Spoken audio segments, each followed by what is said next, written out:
오늘은 누가복음 1장 1절에서 4절 말씀 가지고 이루어진 사실에 대하여라는 제목으로 말씀을 나누도록 하겠습니다. 오늘부터 앞으로 얼마가 될지 모르겠지만 누가복음을 처음부터 좀 보려고 합니다. 작년에는 우리 여호수아 봤었던 거 기억나시죠? 처음부터 끝까지 한번 봤었고, 상반기에 뭐 이렇게 구체적으로 다 보진 못했지만 거시적으로 사도행전을 처음부터 끝까지 한번 봤는데, 성경을 어쨌든 처음부터 끝까지 이렇게 보는 것이, 어떤 맥락 안에서 그 말씀을 이해하는 것이 좋은지, 여러분들이 그렇게 성경을 보는 것이 유익하기 때문에 오늘부터 얼마가 될지 모르겠어요. 아마 또 긴 시간이 될 수도 있겠는데 누가복음을 처음부터 좀 끝까지 봤으면 좋겠다라는 마음으로 한번 시작해 보려고 합니다.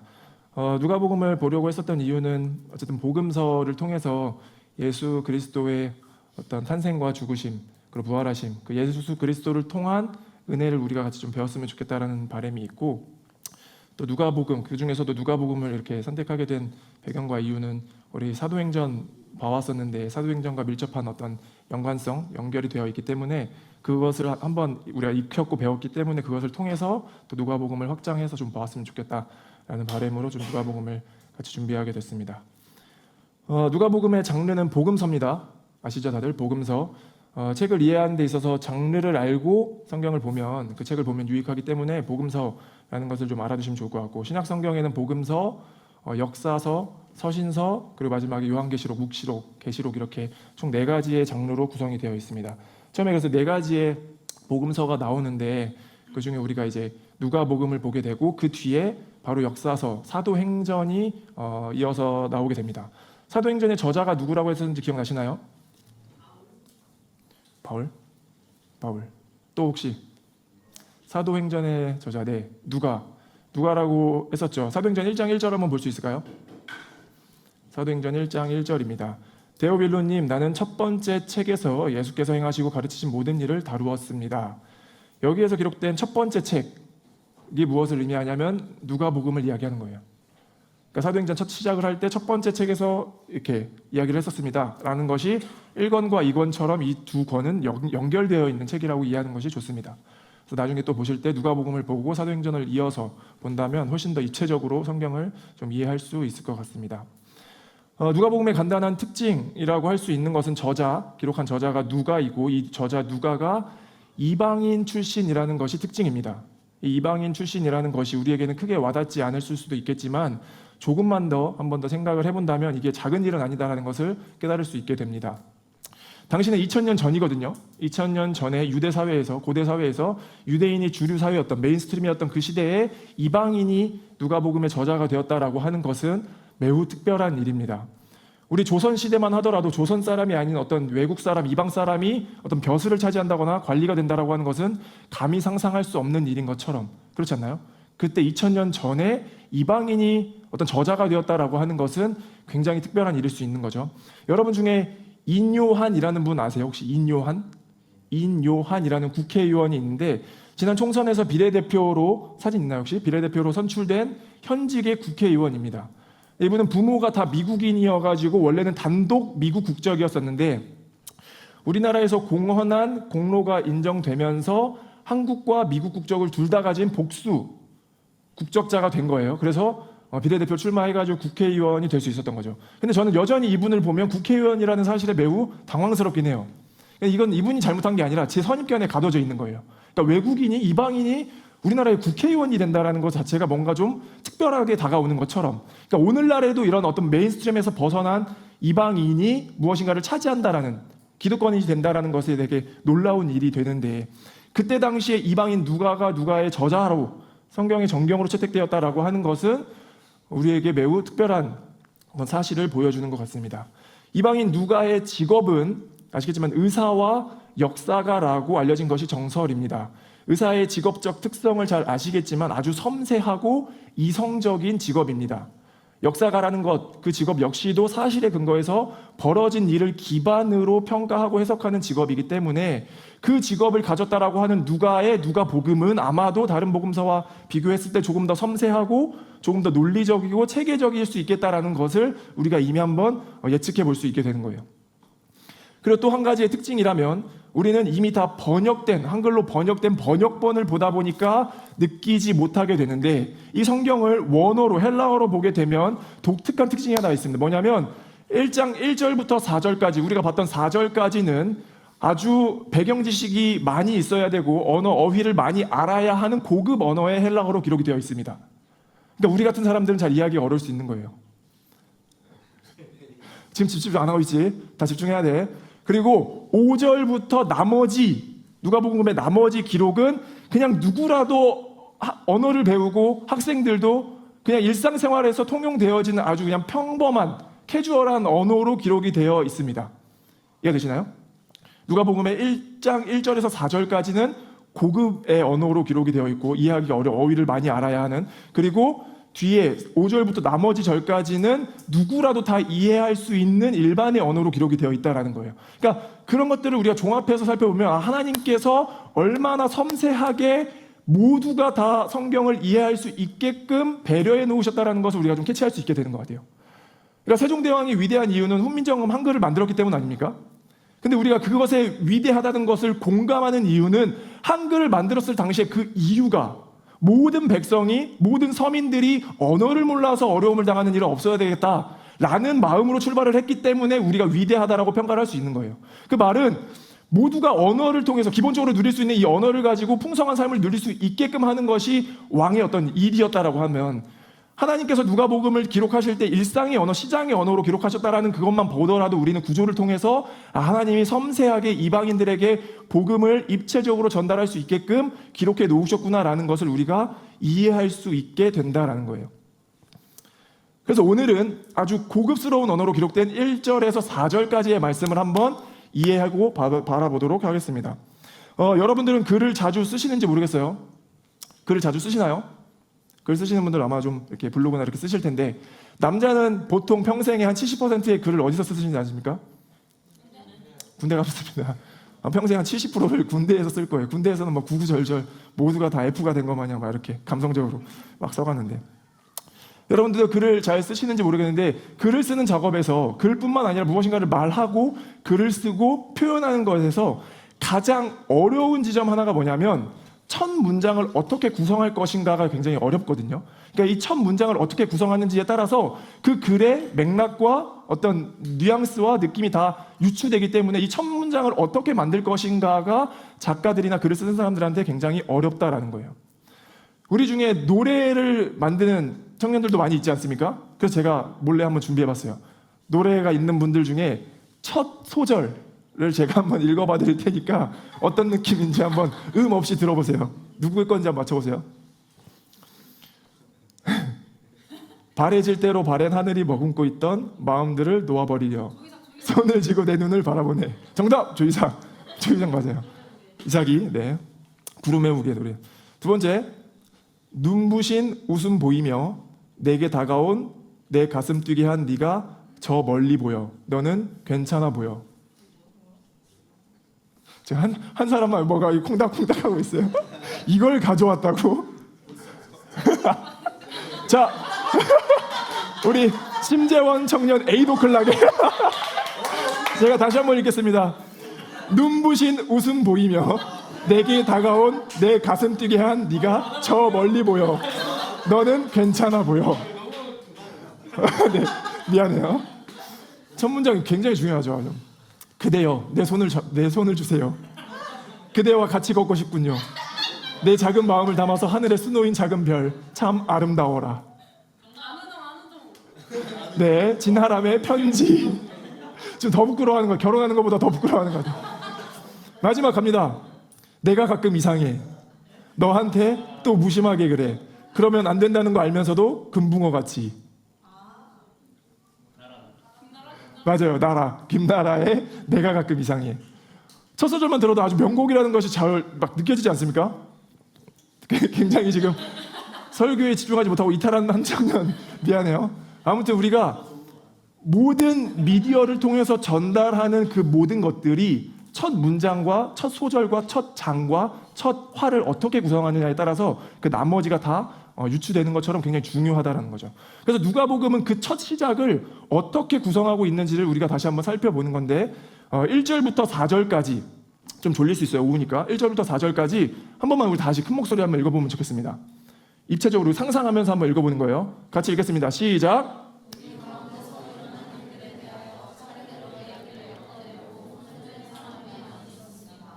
그들은 이것을 처음부터 말씀의 목격자요 전파자가 된 이들이 우리에게 전하여 준 대로 엮어냈습니다. 그런데 존귀하신 데오빌로님, 나도 모든 것을 시초부터 정확하게 조사하여 보았으므로 가깝게 그것을 순서대로 써드리는 것이 좋겠다고 생각하였습니다. 이리하여 각각께서 이미 배우신 일들이 확실한 사실임을 아시게 되기를 바라는 바입니다. 아멘. 오늘 1절부터 4절까지의 이 사도행전 첫 시작의 말씀을 가지고 우리가 세 가지를 한번 초점을 가지고 한번 보려고 하는데, 첫 번째는 뭐냐면 누가복음의 저자 누가는 목격자가 아니라는 사실입니다. 목격자가 아니라는 사실이에요. 3절 읽어볼까요? 3절. 그런데 존귀하신 데오빌로님, 나도 모든 것을 시초부터 정확하게 조사하여 보았으므로 가깝게 그것을 순서대로 써드리는 것이 좋겠다고 생각하였습니다. 중간에 나도라고 기록되어 있는데 나는 누가 자신인 것을 밝히고 있는 거예요. 누가 자기 자신도 직접 목격한 것이 아니라 스스로 모든 것을 시초부터 정확하게 조사하여 보았다라고 말하고 있는 거예요. 그러니까 어쩌면 복음서를 처음 기록하고 있는 이 첫 시작에서 이 말을 한다는 것은 어쩌면 매우 크리티컬한 핸디캡일 수도 있겠다는 생각이 듭니다. 여러분 생각해 봅시다. 누가 법정에 서서 자신을 변호하는데 내가 말하는 이 변호가 내가 목격한 것이 아니라 전애들은 내가 조사한 내용입니다라고 했을 때 아무리 훌륭하고 탄탄하게 조사했다라고 할지언정 직접 목격하지 않은 증인을 누가 채택하겠냐라는 거예요. 어쩌면 이 3절의 말씀은 누가에게 되게 핸디캡으로 작용할 수도 있는 말인 거예요. 그리고 이 사람의 직업이 무엇입니까? 의사이자 역사가. 그러니까 사실을 본대로 정확하게 이성적으로 이야기하는 사람인데 그가 나도 본 것이 아니고 나도 처음부터 그냥 조사해서 이것을 기록하고 있습니다라고 말한다는 것은 어쩌면 매우 큰 약점, 핸디캡이 될 수도 있다라는 거예요. 근데 오히려 저는 이 3절의 말씀을 보면서 우리에게 매우 큰 도전을 준다라는 생각이 들었었습니다. 왜냐하면 먼저는 누가가 소유한 그 믿음이 도전이 되는 거예요. 누가 역시 우리와 같이 예수님을 목격한 목격자는 아닙니다. 물론 그때 당시에 더 생생하고 더 많은 풍성한 정보를 입체적으로 받아들였을지는 모르겠으나 명확한 것은 그도 예수님을 목격한 목격자는 아니고 2000년 후에 산 우리도 예수님을 목격한 목격자는 아니라는 거예요. 그런데 도전이 되는 이유는 누가가 소유한 믿음과 신앙이 무엇이길래 누가복음을 기록한 누가가 되었고 이방인의 사도라고 불리는 이방인이 되었고 사도 바울과 옆에서 늘 동행하면서 선교사가 될 수 있었는가? 그의 믿음과 그의 신앙이 우리에게 도전이 되지 않습니까? 아닌가요? 저는 누가가 특별한 인물로 적용되지 않길 소망해요. 우리와 같이 동일한 육체를 가지고 동일한 사고를 가지고 동일한 생각을 하며 동일한 목격자가 아니었다라는 사실로 받아들일 수 있길 소망한다는 거예요. 그냥 누가는 그때 당시에 예수님 옆에 있었으니까 당연히 그 믿음을 소유할 수 있었겠지가 아니라 동일한 조건 안에서 누가도 목격자가 아니고 나도 목격자가 아닌 우리도 목격자가 아닌데 그가 소유한 믿음은 어떤 믿음이길래 도대체 큰 도전으로 다가올 수 있길 소망한다라는 거죠. 그가 그 믿음을 소유하기까지 노력한 것이라면 본문을 통해서 확인할 수 있는 것은 시초부터 정확하게 조사하였다라는 것입니다. 오늘로 치면 말씀을 보고 연구했다라는 뜻이죠. 큐티했다라는 뜻인 거예요. 어쩌면 저는 이것이 매우 중요한 노력이었겠다라는 생각이 듭니다. 믿음은 은혜입니다. 믿음은 우리의 노력으로 얻을 수 있는 것이 아니라 하나님이 전적으로 주셔야 하는 은혜라고요. 선물이라고요. 하나님이 주셔야 얻을 수 있는 신앙과 믿음인데 그렇다라고 해서 이것을 오해하면 안 되는 것은 하나님이 어차피 주실 것이기 때문에 나의 노력은 필요 없다라고 해석하면 이거는 잘못된 거예요. 오해입니다. 여전히 인간이 우리가 할 수 있는 노력도 충분히 있습니다. 만약에 예를 들어서 어차피 하나님이 주실 은혜, 하나님이 주시기 때문에 나는 아무것도 하지 않아도 돼. 이 시간에 예배를 드리기 위해서 교회를 찾는 사람과 어차피 하나님이 주시는데 내가 여기 왜 갈 필요했어? 그냥 내 시간을 보내지. 친구들과 놀지. 여행을 가지라고 하는 사람들 중에 하나님께서 누구에게 더 은혜를 주시겠냐라는 거예요. 우리가 늘 고백하는 것 중에 하나는 뭐예요? 하나님은 인격적이신 분이다라고 하잖아요. 인격적이다라고요. 저 같아도 아니 하나님의 은혜를 더 사모하기 위해서 교회로 모여진 그 청년에게 은혜를 주길, 신앙을 주길, 믿음을 주길 원하지. 아니 어차피 하나님이 주시고 내가 뭐 주시면 주시고 말라면 마세요라고 그런 태도로 삶을 살아가는 이에게 주시겠냐라고요. 그런데도 하나님은 주시죠. 하나님은 신실하시고 선하시기 때문에 저와 같이 우리와 같지 않기 때문에 주시지만 인격적인 하나님은 그럼에도 불구하고 그것을 더 사모하는 우리에게 은혜를 주시길 원한다라는 거예요. 조사하여서 그것을 밝혀냈다라고 하는 것이 그가 한 노력이지만 그가 매우 중요한 노력이었다라는 거죠. 목격하지 않았지만 조사하여서 말씀을 분석하고 보려는 노력, 그것이 누가가 믿음을 소유하게 된 이유라고 믿습니다. 큐티를 해야 되는 거죠. 6월 1일 큐티 챌린지가 시작됩니다. 진짜 막차 탈 수 있게 해줄게요. 18명 탔거든요 지금. 18명이나 탔어요. 한 3명만 더 탑시다. 21명으로 시작하면 좋겠는데, 매일매일 말씀을 상고하고 바라보고 하나님이 주실 은혜를 기대하고 사모하는 사람에게 당연히 하나님께서 더 큰 은혜를 주시겠죠. 누가가 가진 믿음은 우리와 동일한 조건이었음에도 불구하고 그가 말씀을 조사하고 차례대로 기록했던 그 노력을 통해서, 말씀을 분석해보려고 믿어보려고 했던 노력을 통해서 얻어진 줄 믿습니다. 아멘. 누가에게 이런 신앙의 도전이 우리에게 다가오길 간절히 소망합니다. 두 번째, 이 말씀을 확인해서 우리가 같이 바라보고 싶은 두 번째는 뭐냐면, 복음은 이루어진 사실입니다. 복음은 이루어진 사실입니다. 1장 1절 개역개정입니다. 제가 한번 읽어드릴게요. 우리 중에 이루어진 사실에 대하여. 본문이 말하고 있는 이루어졌다라고 하는 것은 예수 그리스도의 존재, 그렇죠? 그의 탄생과 그의 십자가의 죽으심과 부활하심과 승천하심으로 인해서 온 인류를 구원하기 위해서 세상을 이처럼 사랑하기 위해서 오셨다라는 그것이 이루어졌다, 이루어진 사실이라는 것을 밝히고 있는데, 그것은 현상이었고 그것을 더 의미적으로 우리가 확대 해석해 보자면, 죽음 가운데 살 수밖에 없는 우리를, 하나님과의 관계가 깨어져서 죽음으로 살 수밖에 없는, 어둠 가운데 살 수밖에 없는 우리를 평안과 화목과 사랑과 천국으로 존재를 변화시키셨다라는 것의 내용인 거예요.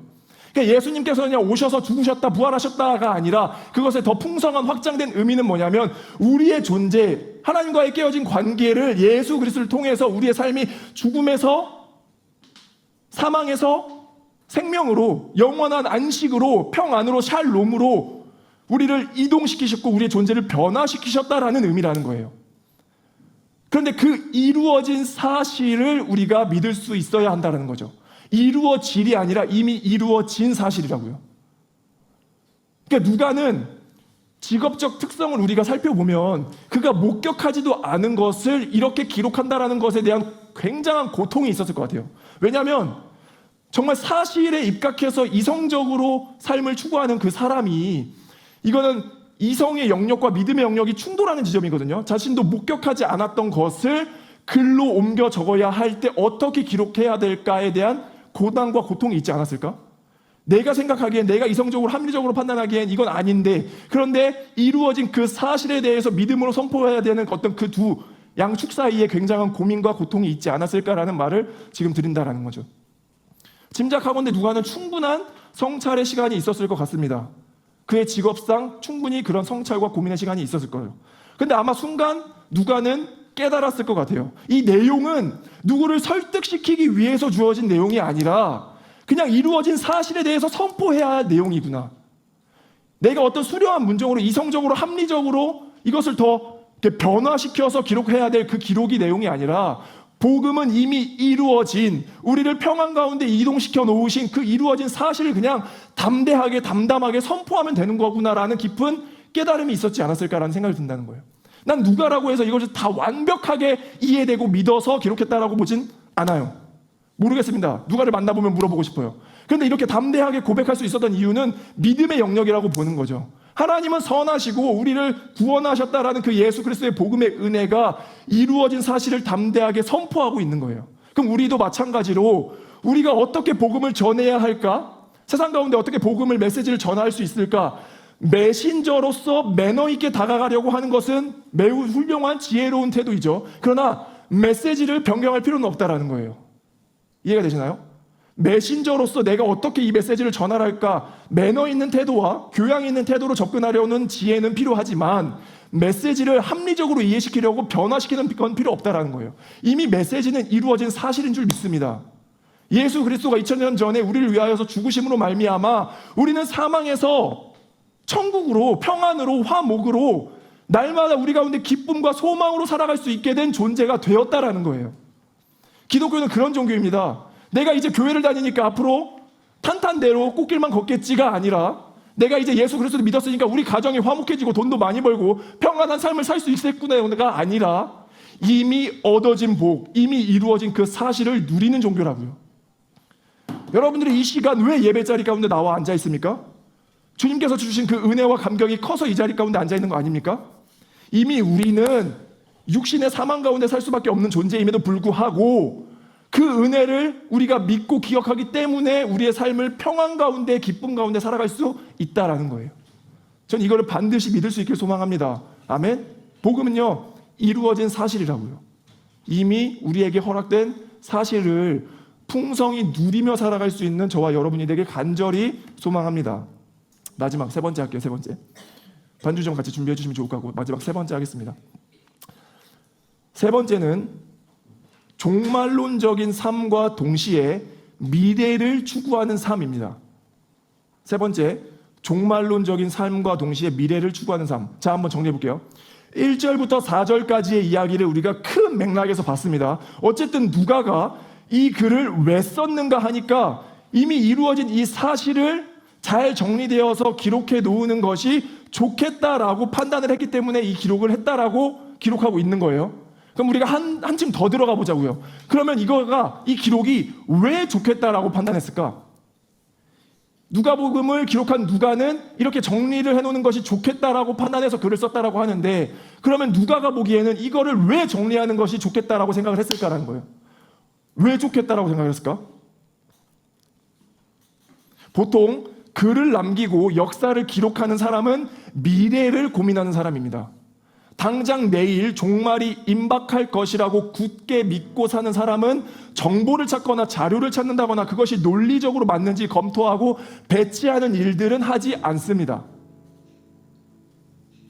목격자이지 않았던 누가는 어쩌다가 은혜로 누군가로부터 전해 들었던 그 복음을, 믿음을 소유하게 된 누가는 예수께서 승천하시고 이미 많은 시간이 흘렀고 앞으로도 많은 시간이 흘러갈 것을 예측했기 때문에 그 복음을 순서대로 잘 정리해 놓는 것이 누군가에게 이롭다, 누군가에게 도움이 되겠다라는 판단을 하지 않았을까라는 생각을 해보는 거예요. 신앙을 가진 사람은, 우리는 삶을 살다 보면 여러 질문들 앞에 부딪히게 됩니다. 예수님께서는 이 세상과 이 고난과 이 고통을 왜 허락하셨는가? 예수께서는 왜 십자가에 죽으셨으며 그것은 어떻게 구원으로 이루어지는가? 영원한 생명은 무엇인가? 하나님의 나라는 무엇인가? 예수님을 믿는 그리스도인들은 왜 고난당해야 하며, 왜 핍박당해야 하며, 언제까지 그래야 하는가? 무엇이 선이며 무엇이 악인가?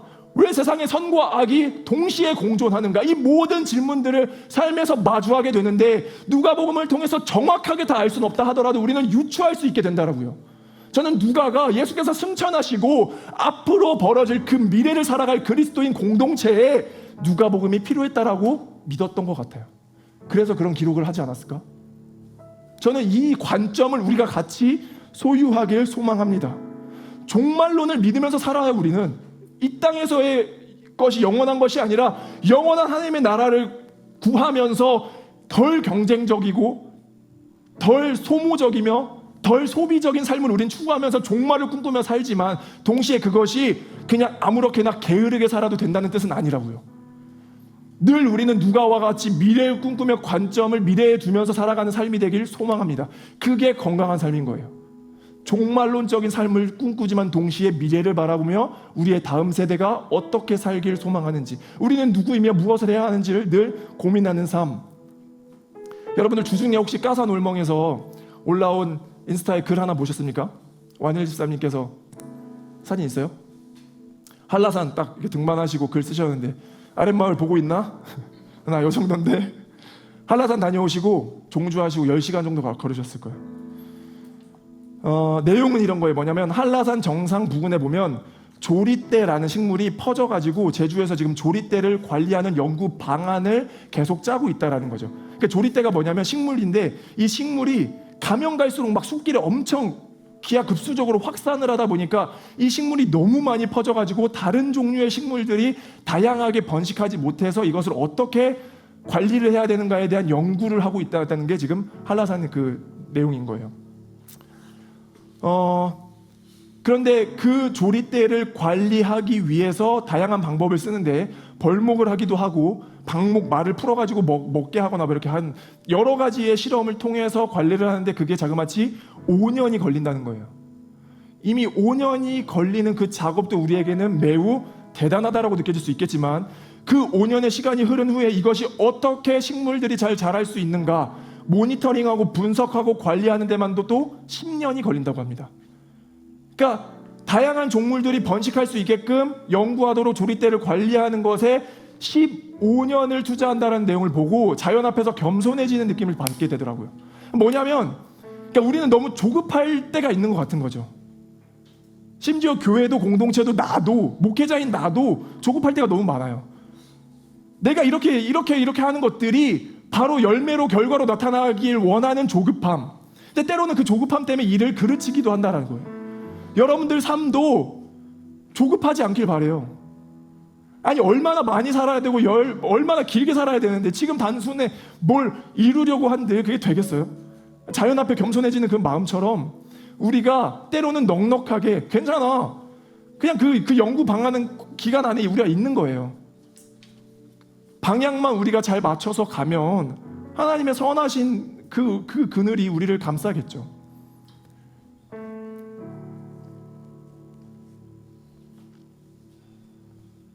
조리대가 변하는 과정을 연구하는 데만도 15년이 걸린다고 하는데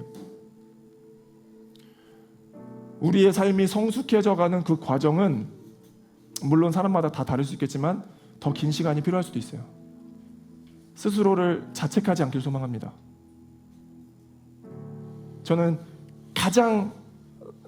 사탄이 가장 우리를 공격하는 포인트 중에 하나는 우리를 죄책감 가운데 가둬두려고 하는 것. 봐, 너 안 되잖아. 해보려고 아무리 노력해도 안 되잖아. 그 마음을 계속 우리에게 주시면서 하나님의 뜻대로 살아보려고 하는 나의 노력과 현실 안에서 나도 힘들어서 잘 안 되는 그 마음이 충돌되어질 때 내가 역시 나는 안 되는구나 라는 마음을 먹지 말자고요. 그건 절대 하나님이 주시는 마음이 아니에요. 확신할 수 있습니다.